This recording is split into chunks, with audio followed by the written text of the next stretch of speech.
At 12, pregnant and abandoned, she met a lone mountain man. His actions would change her life. I was 12 years old when they cast me out, banished from the only home I had ever known because of the life growing beneath my tattered dress. In the eyes of the Pine Ridge elders, my child was not a blessing, but a mark of corruption made flesh, and I was the bearer of that unforgivable disgrace. The judgment was delivered not in a courtroom, but in the center of the muddy main street before the very people who had watched me grow. Their faces were a collection of stone masks carved with righteous judgment and cold, satisfied morality. Hello, my dear friend. Before we start, make sure you subscribe and drop a comment below telling me where you're tuning in from.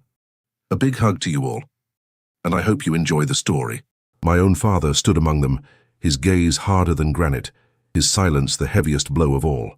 He was a man of the cloth, a foundation of the community, and my existence had become a crack in his reputation. He did not defend me. He did not plead for clemency. He simply nodded, sealing my fate with a dip of his weathered head. They gave me a small canvas sack with a chunk of stale cornbread, a jug of water, and the clothes on my back. It was a gesture not of charity, but of finality, a washing of their hands of me and the shame I carried.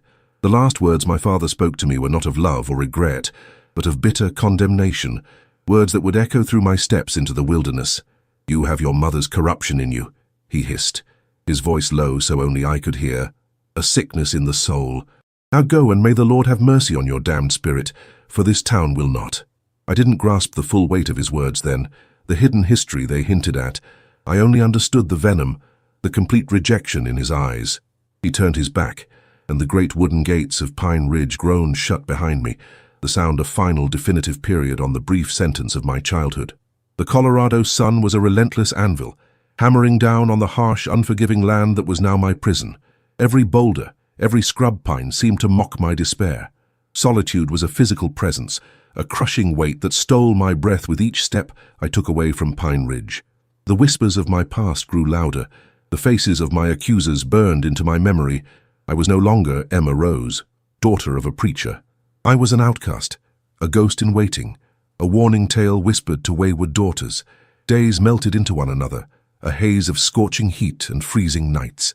The cornbread was long gone, the water a precious, fading memory. My body ached, not just from the strain of my pregnancy, but from the deep, hollowing ache of complete abandonment. I stumbled through the brush, my bare feet cracked and bleeding, my vision blurring. I was dying. I collapsed under the meager shade of a scrub oak. The fight finally draining from me. This was it. This was the end my father, my town, had chosen for me. As darkness began to creep at the edges of my sight, I saw not the angels I had been taught about, but the stark, brutal beauty of the land that was to be my grave. Yet as my eyes fluttered closed, a shadow fell over me, long and silent, blocking the cruel sun. It was not the shadow of a cloud, nor of a buzzard circling overhead. It was the shadow of a man, still and watchful. His presence an unexpected and terrifying intrusion into my final moments. A deep, primal fear, colder than any mountain night, pierced through my exhaustion. I was no longer alone, but I had no idea if I had been saved or if my suffering was only just beginning. Her journey into the unknown is about to begin. If you need to find out what fate awaits her and believe that hope can be found in the darkest of places, then make sure to join us. Leave a like on this video and subscribe to our channel so you don't miss a single moment of this story. The man's face was a map of the very land that had tried to kill me, carved by wind and snow. His features were weathered, his eyes holding the ancient, patient wisdom of the peaks themselves. He was a mountain man. Everything I had ever been taught about his kind screamed danger, a primal warning that coiled in my gut. He watched me for a long time as I drifted back to consciousness, his expression unreadable, his stillness that of a predator sizing up its prey. I expected a blade at my throat, a swift and brutal end. Instead, he extended a worn leather waterskin. It was not an offering of friendship. It was a simple, factual statement. Water. I scrambled for it, my hands trembling, and drank with a desperation that was humiliating. The cool liquid, a shocking miracle against my parched throat. For a moment there was nothing else in the world but the water, the taste of life itself. When it was done, he took the waterskin back, and without a word, turned to walk away. His back was a rigid wall of indifference. He was leaving me. The brief, desperate flare of hope that had ignited within me was extinguished, leaving behind an icy dread. This was it. He had given me a final drink, a last rite before abandoning me to the inevitable. But then, something broke inside of me. It was not the fragile hope, but the heavy cloak of victimhood. A different kind of strength, born of pure, undiluted rage at the injustice of it all, surged through my exhausted limbs. I would not die like this, not as a footnote in someone else's journey. I pushed myself up onto my elbows, the effort making my head spin. "Wait!" I called out, my voice a ragged croak. He did not stop. "Wait!" I shouted louder this time, the sound tearing from my throat. He paused, his back still to me, a silent question hanging in the shimmering air between us. I had his attention. I had to choose my next words, as if my life and the life inside me depended on them, because they did. I would not beg. I had been brought low by the pity and judgment of my own people. I would not grovel before a stranger. "You walk away from one life," I said, my voice gaining a sliver of strength, "but you are leaving two to the vultures. Does the mountain you call home not care for new life? Or is your heart as barren as this ground?" The silence that followed was absolute. He stood motionless for what felt like an eternity, a statue silhouetted against the blinding sun. I saw his shoulders tense. I had struck something, a nerve hidden deep beneath the stoic exterior. Slowly he turned. His eyes were not angry, but they were not kind either. They were unsettlingly perceptive, as if they could see right through my skin and bone to the secret I carried, to the shame my father had branded me with, to the flicker of defiance that now kept me from collapsing. He walked back and stood over me, his shadow once again falling upon me. This time it felt less like a threat and more like a judgment. He studied my swollen belly, then my face, and for the first time I saw a flicker of something in his eyes. Not pity, but a deep ancient sorrow, a weariness that seemed to echo my own. He had known loss. This I knew with a certainty that defied logic. He was an outcast, same as me. "The mountains do not care for the weak," he said, his voice low and gravelly, the first words he had spoken. "They claim them. That is their way." "I am not weak," I countered, the words tasting like a prayer and a lie all at once. "I am surviving." He let out a short, sharp sound that might have been a laugh in another life. "You were dying when I found you." He crouched down, bringing his face level with mine. The intensity of his gaze was a physical force. "I will not be your savior. I have no charity for your world or its people. But the spirits of this land do not favor a needless end. So I will make you a promise, little ghost. Not a bargain, a promise. You will follow me. You will learn to be silent. You will learn to listen to the wind and read the stone. You will work until your arms ache and your legs tremble. You will forget your God, your father, and the town that threw you away. You will become a creature of this place, or this place will devour you. If you cry, if you complain, if you slow my path, I will leave you where you stand. That is the only mercy I can offer." It was the cruelest, most terrifying offer I had ever received, and it was also the most beautiful. It was a chance. It was a path forward that was not a path to a grave. He was not offering a hand to hold, but a cliff to climb, and he would be watching to see if I would fall. I looked from his hardened face to the endless, hostile expanse around me. My choice was simple: a certain death alone or a possible life with this dangerous, solitary man. Using every last ounce of my will, I pushed myself from the ground. My legs shook violently. My body screamed in protest, but I got to my feet. I stood before him, unsteady but upright. A girl of 12, pregnant and abandoned, covered in the dust of her own near grave. I met his gaze and gave him the only answer I had left, a single determined nod. He held my gaze for a moment longer, then turned and began to walk, not looking back to see if I was following. He knew I would. And so my new life began with a silent promise and a single step, following a stranger into the heart of the wilderness that was meant to be my end. The journey to his world was a silent, grueling pilgrimage. Jeremiah moved with a fluid, grounded stride that seemed to ignore the punishing terrain while I stumbled behind him, my breath like fire in my lungs, my legs trembling with the effort to keep pace. His promise echoed with every agonizing step. "If you slow my path, I will leave you where you stand." The fear of being abandoned again was a more potent fuel than food or water. It pushed me onward past the point of exhaustion until my world narrowed to the sight of his back and the burning need to take just one more step. After what felt like days but was likely only hours, he led me through a narrow gap between two towering rock faces, a passage so well hidden I would have walked past it 1,000 times. We emerged into a small secluded valley, a secret world of stone and shade. A thin trickle of water cascaded down a rock wall into a clear pool, the sound a balm to my frayed nerves. His home was not a cabin or a shack, but a shallow cave carved into the valley wall, its mouth veiled by a curtain of ancient vines. Inside it was Spartan, a testament to a life stripped to its barest essentials. There were sleeping firs, a blackened fire pit in the center, a few clay pots and tools that were elegantly simple and brutally effective. This was not a home. It was a den, a place of function and refuge, devoid of comfort or sentiment. It was a reflection of the man himself.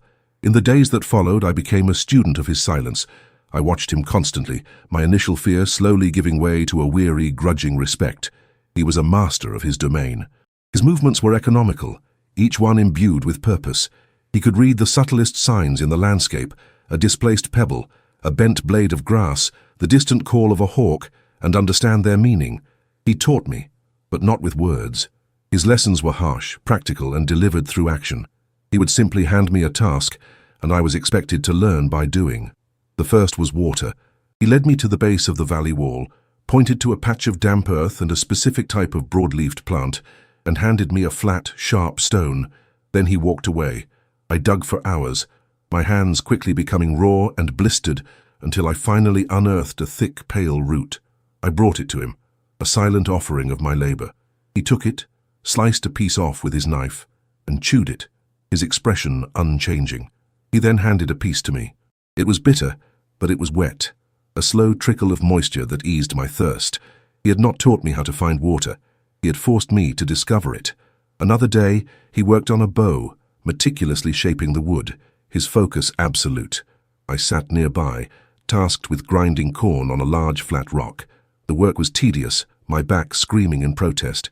As the sun began to set, casting long shadows across our valley, I watched him from the corner of my eye. He finished his work on the bow and paused, his gaze fixed on the flames of the fire we had built. For a fleeting moment, the hard mask of the warrior slipped. A profound loneliness, a deep and aching grief clouded his features. It was as if he were looking into a past that was far removed from this harsh existence. Then he reached into a small leather pouch at his belt and pulled out a single dried wildflower. Its petals faded, but still intact. He held it in his calloused palm, his thumb stroking it with a tenderness that seemed utterly alien to him. It was a gesture so private, so filled with unspoken story, that I felt as if I had trespassed on sacred ground. In that moment, he was not the stoic mountain man's stranger. He was a man mourning a ghost. He put the flower away as quickly as he had taken it out, his expression once again becoming an unreadable shield. But I had seen it. I had seen the crack in the stone. It did not make him less frightening, but it made him more human. Lying on my rough fur that night, every muscle in my body throbbing, I felt a confusing mix of emotions. I was still a prisoner of my circumstances, bound to this harsh man by a promise of survival. I resented his coldness, his relentless demands. I missed the simple softness of a mattress, the taste of a cooked meal I hadn't had to bleed for. But as I listened to the steady rhythm of his breathing across the fire, a new feeling began to take root in the barren soil of my heart. It was a hard-won sense of accomplishment. I had survived another day. I had learned. In Pine Ridge, I was a source of shame. My worth determined by the judgment of others. Here in this brutal, honest world, my worth was measured only by my will to live. And for the first time in a very long time, I began to believe I was not as weak as my father had told me I was. The heat of the sun intensified over the following weeks, baking the valley until the very stones seemed to sigh in the oppressive air. The trickle of water that was our lifeline slowed to a reluctant drip, and the game that had been plentiful seemed to vanish into the shimmering heat waves. Jeremiah grew leaner, his face more drawn as he pushed himself further and further each day, hunting for what little the scorched earth would offer. He never complained, but I saw the toll it was taking. The unspoken tension in our small sanctuary grew with each meager meal. The test came not with a roar, but with a stumble. He returned one evening just as twilight bled across the sky, his leg wrapped in a blood-soaked rag. A bear, cornered and furious, had charged him. The gash was deep, and by the next morning a fever had taken hold. He lay on his furs, his body radiating a heat that had nothing to do with the sun, his breathing shallow. He was lost to a world of delirium. His strength, which I had believed to be as indomitable as the mountains, now gone. For the first time I was truly alone. Panic, cold and sharp, seized me. He was the pillar holding up my world, and he was crumbling. My first instinct was to despair, to curl up and wait for the end that had been hunting me since I left Pine Ridge. But then I looked at him, at the man who had shown me not kindness, but a brutal path to survival. He had not let me die. I would not let him. His lessons delivered in silence and action rose from my memory. I saw him pointing out a dull green plant with broad, waxy leaves. "This one draws the poison." His voice echoed in my mind, though he had never actually spoken the words, only shown me by crushing a leaf and applying it to a scorpion's sting on his own hand. I searched the valley, my heart pounding with a desperate urgency. The sun beat down, but I barely felt it. I was a hunter now, but my prey was a plant. Finally, I found it, growing in the cool shadow of a boulder near the almost dry waterfall. I crushed the leaves between two stones just as I had seen him do, creating a dark, pungent paste. With trembling hands, I unwrapped the crude bandage from his leg. The wound was angry, red, and swollen. Swallowing my fear, I gently cleaned it with precious water from our dwindling supply and applied the paste. He flinched in his fevered sleep, but did not wake. That was only the first battle. The second was hunger. The corn was nearly gone. His bow and arrows leaned against the cave wall, useless in my untrained hands, but I remembered the rabbits. I remembered the almost invisible trails he had shown me, the way he would stop and point to a patch of disturbed dirt, a sign of their passage. I remembered his hands deftly weaving hemp fibers into a cord, creating a snare that was both simple and ingenious. My first attempts were clumsy. The fibers pricked my fingers. The knots were loose. I wanted to weep with frustration. The image of my father's condemning face flashed in my mind. Corruption in your blood. No, I would not be weak. I took a deep breath, mimicking the calm focus I had so often observed in Jeremiah. I started again, my fingers slowly learning the rhythm, the feel of the fibers. I made 3 snares. They were not as perfect as his, but they were strong. I took them to the trails he had shown me and set them, my hands moving with a newfound certainty. The rest of the day was a vigil of fear and hope. I changed his paste, forcing sips of water between his cracked lips. I waited.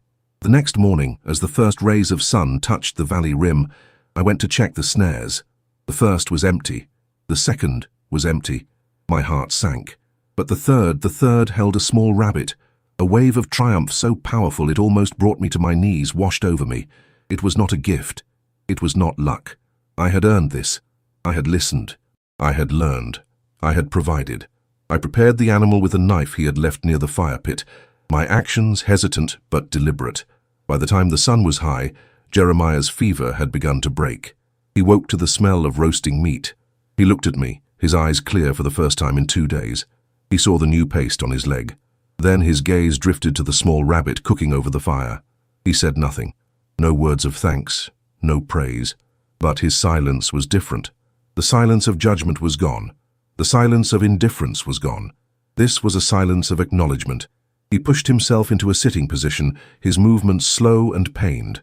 I took a piece of the cooked meat and handed it to him. He took it and ate, his eyes never leaving mine. In that shared meal, in that profound quiet, everything changed. I was no longer the burden. I was no longer the lost girl he had pitied. I had proven my worth not to him but to myself, and in doing so had earned something far more valuable than his protection. I had earned his respect. The respect I had earned was a fragile thing, an unspoken truce in our silent world. But the wilderness is never content with peace. The true test of our bond came not from within, but from the outside world we had both sought to escape. They were trappers, 2 of them, with sun-bleached beards and eyes that held a greedy, restless hunger. They stumbled into our valley by chance, drawn by the same life-giving water that sustained us. They saw our secluded camp, but more than that, they saw me. They saw a young white girl, and then they looked at Jeremiah, who was still favoring his injured leg, and a vile, knowing smirk spread across their faces. In their eyes I was a captive, and they were my self-proclaimed rescuers, a role they intended to play for their own cruel amusement. "Well, now look what we have here," the taller one said, his voice slick with false concern. "Looks like this poor little thing needs some help." They advanced slowly, splitting up to flank us. My blood ran cold. These were not men of God like my father. They were men of opportunity, and they saw a golden one. Jeremiah rose slowly, placing his body squarely between me and them. He held his knife, its blade dull in the shade of the valley, but his stance was a clear warning. He was weakened, and they knew it. "Easy there, mountain man," the second man grunted, circling around. "We just want the girl. No need for anyone to get hurt." As the first man lunged toward him, I saw the entire confrontation play out in my mind. Jeremiah, still not at his full strength, would be overwhelmed. They would take me, and the fate they had planned would be 1,000 times worse than dying alone in the dust. But I was not the same girl who had been cast out of Pine Ridge. Fear was still there, a cold knot in my stomach, but it was now woven with strands of something else. The resilience of the desert, the focus of a hunter, the fierce protective instinct of a mother. While Jeremiah parried the first man's clumsy attack, the second one closed in on his weakened side. There was no time to think, only to act. I remembered Jeremiah's first lesson. The two plants side by side. One gave water, the other pain. Just inches from my hand, growing in a crevice, was the plant with the leaves that burned the skin. I didn't hesitate. I ripped a handful from the bush, the caustic oils immediately stinging my own palm, and threw them with all my might into the second man's face.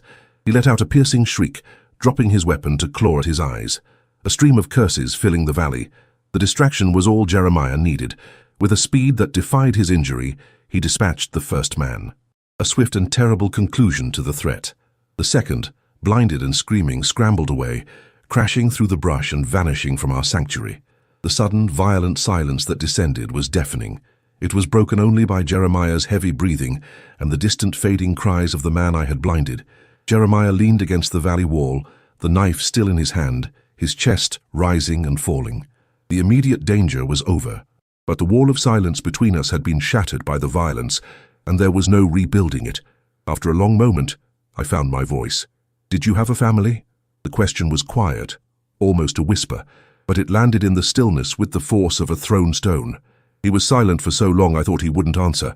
He slid down the rock wall to sit on the ground, the fight having drained his remaining strength. "Yes," he finally said, his voice raspy, his gaze fixed on a place beyond the valley walls. "A wife, a daughter. They were taken by the fever, the burning sickness that swept through the settlements. I sat with them until their spirits left." He paused, and the grief I had once glimpsed in his eyes now filled them completely. When they were gone, my own spirit went with them. I could no longer be among my people, among the memories. I became what I am now, a man who walks alone. And the simple, devastating story hung in the air, a truth so painful it seemed to make the air shimmer. He had lost everything. He then looked at me, at my swollen belly, and his eyes held not judgment, but a shared understanding of loss. "The one who planted that seed," he asked, his voice softer than I had ever heard it. "Does he carry the burden with you?" Tears I didn't know I had left to cry welled in my eyes. "He was just a boy," I whispered, as scared as I was. "His family learned of it and sent him back east on a wagon before my own father even knew. I never saw him again. I was the only one left to be punished." In the quiet that followed, we were no longer a mountain man and white girl, outcast in exile. We were just two people stripped bare by sorrow, our tragedies laid out between us. I saw that his leg was bleeding again. The wound reopened in the struggle. Without a word, I went to our small store of supplies, brought the paste and a clean rag, and knelt before him. As I gently cleaned and redressed the wound, my touch was not just that of a student repaying a debt.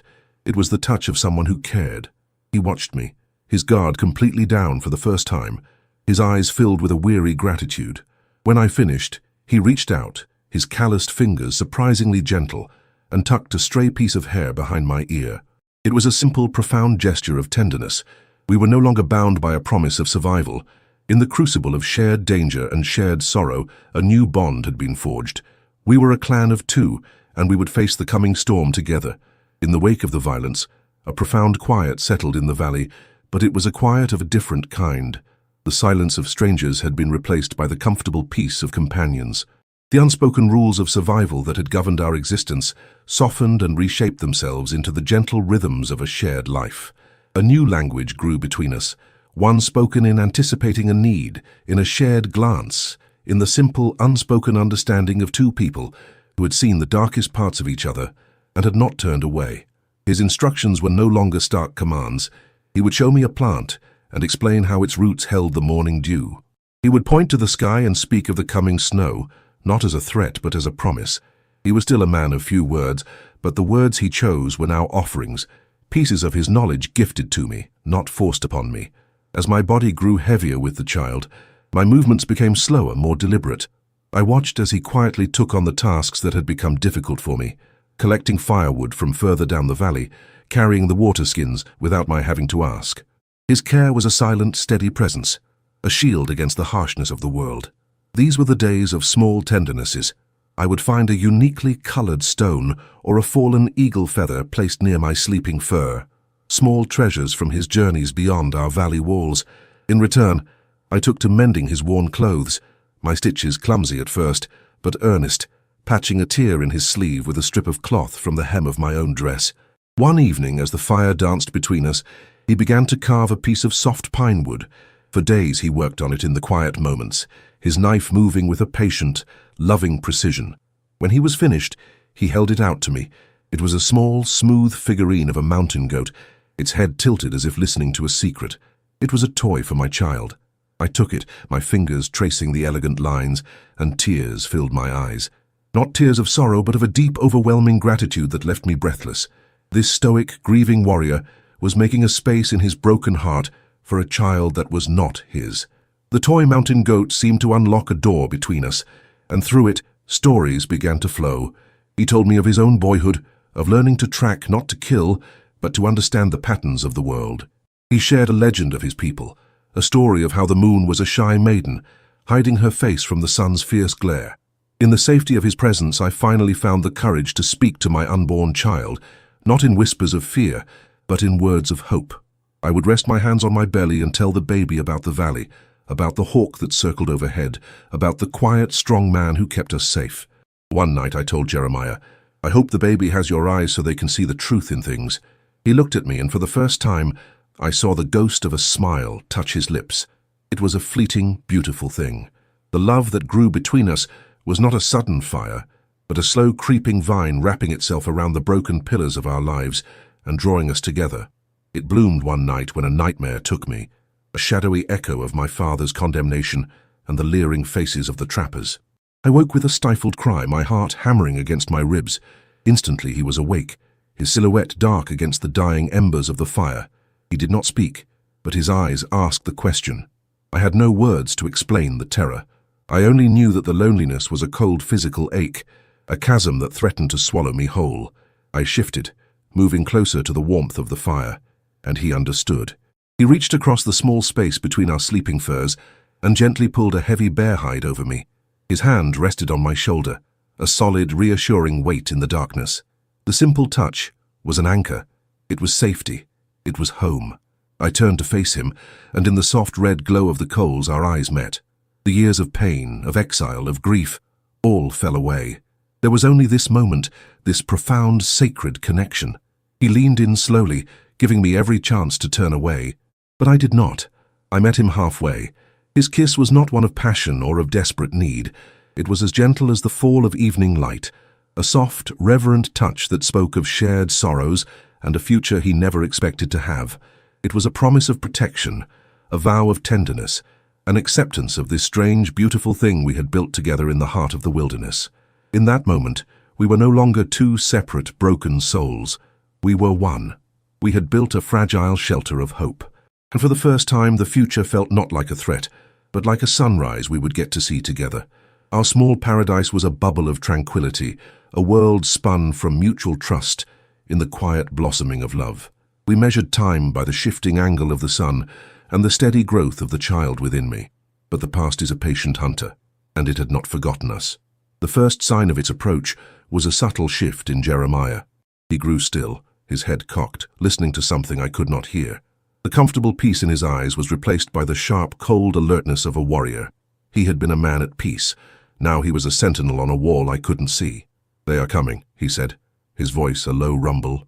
He did not need to say who. There was only one posse that would hunt me with such purpose. The trapper I had blinded must have found his way back to civilization, back to Pine Ridge, his tongue weaving a tale of a savage captor and a stolen white girl.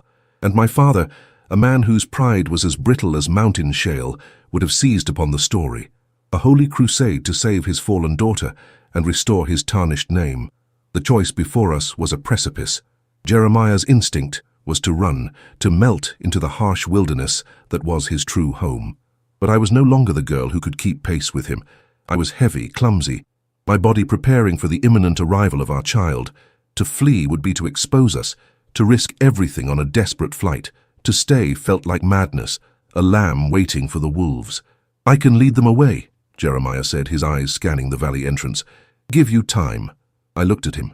at the man who had pieced my world back together, and I knew he was offering to sacrifice himself. He would be one man against a posse, a ghost against their guns. The thought of being alone again was more terrifying than any confrontation. "No," I said, my voice shaking but firm. I placed my hand on my belly. "We are a family. We do not leave each other behind. This is our home. We will stand here together." A flicker of surprise, then a deep, resonant pride shone in his eyes. He gave a single sharp nod. We were united. We would face the storm. We did not have to wait long. A voice achingly familiar and yet utterly alien in our sanctuary echoed off the valley walls. "Emma Rose, we have come to deliver you." It was my father. His voice was filled with a booming, self-righteous certainty, the voice of a man convinced of his own godliness. He was not here to save me. He was here to reclaim a piece of property, to erase a stain. The sound of it reopened a wound I thought had begun to heal, pouring the salt of my old shame and humiliation back into it. For Jeremiah, the shouts of armed white men intruding upon his land were a visceral echo of the sickness, of the loss, of the relentless encroachment that had destroyed his world. His hand rested on the handle of his knife, his knuckles white. When my father appeared at the narrow entrance to our valley, flanked by half a dozen men with rifles at the ready, he saw a sight that shattered his narrative. He did not see a frightened captive girl. He saw his daughter standing tall, her pregnant form a testament to a life he had condemned, and beside me, his hand resting protectively on my shoulder, was the man he had labeled a savage. We were not captor and victim. We were a fortress. "Father," I said, my voice clear and steady, carrying across the space between us, "you have no right to be here. You cast me out. You left me to die. This is my home now." My father's face, a mask of righteous fury, twisted in disbelief and rage. He saw my defiance, my lack of shame, and the quiet, unshakable bond between me and Jeremiah. It was more than he could bear. "You speak with a serpent's tongue taught to you by this heathen," he roared, raising his rifle, its dark metal glinting in the sun. "I will not see my blood defiled. I will cleanse this sin myself." His men followed his lead, the clicks of their cocking rifles like a death rattle in the quiet valley. The air grew thick, the moment stretched thin, poised to snap. Jeremiah pushed me slightly behind him, ready to absorb the first bullet. My father's finger tightened on the trigger, and in that instant of unbearable tension as the world held its breath, a different kind of violence erupted. A white, hot, sharp, and undeniable pain tore through my body. I gasped, crying out as my knees buckled, my hands flying to the taut drum of my belly. The world narrowed to that single searing reality: the baby. My baby was coming now. The first cry of my labor was a sound that broke the world. It shattered the tense standoff, replacing the specter of violence with the raw, undeniable reality of life, demanding to be born. The men in my father's posse flinched, their righteous certainty faltering. Their rifles, which had been aimed with such conviction, now seemed heavy and purposeless. This was not the battle they had come to fight. In that moment of hesitation, Jeremiah became a force of nature. His focus shifted entirely from the men outside to me. With a strength that belied the urgency of the moment, he swept me into his arms and carried me back into the deeper shadows of our cave. He laid me gently on the softest furs, his movement swift and sure. He was no longer just a warrior. He was a guardian, a midwife, a priest of the oldest rite of all. His voice was a low, calming murmur, a steady anchor in my sea of pain. He spoke in his own tongue, the words unfamiliar, but the tone a universal language of comfort and strength. Outside, my father's voice rose in a furious, desperate shriek. "It is a deception, a devil's ploy to weaken your resolve. Do not listen. Fire upon the cave. Cleanse this place." But his men did not obey. One of them, a weather-beaten man with weary eyes, lowered his rifle completely. "Reverend," he said, his voice strained, "we can't. Not while that ain't right. She is birthing the spawn of sin," my father roared, his face a grotesque mask of fury. "To hesitate is to side with the damned." But his spell over them was broken. They had followed him into the desert to dispense frontier justice, but they would not be the executioners of a woman in childbirth. They were hard men, but they were not monsters. His fanaticism, stripped bare of its pious justifications, was ugly and unsettling. They looked at him not as a leader, but as a madman. Inside the cave, the world had shrunk to the rhythm of my own body, a storm of pain and effort. Jeremiah was with me in the storm, his hands cool on my feverish skin, his presence an unshakable mountain. He was the only thing holding my world together. The agony was immense, a fire that consumed me, But with every wave I felt his strength flowing into me, saw the fierce determination in his eyes, and I knew I was not alone. The final confrontation was not mine to witness, but I heard it. My father, consumed by a rage so profound it had become a physical entity, let out a final guttural roar of frustration. He would do it himself.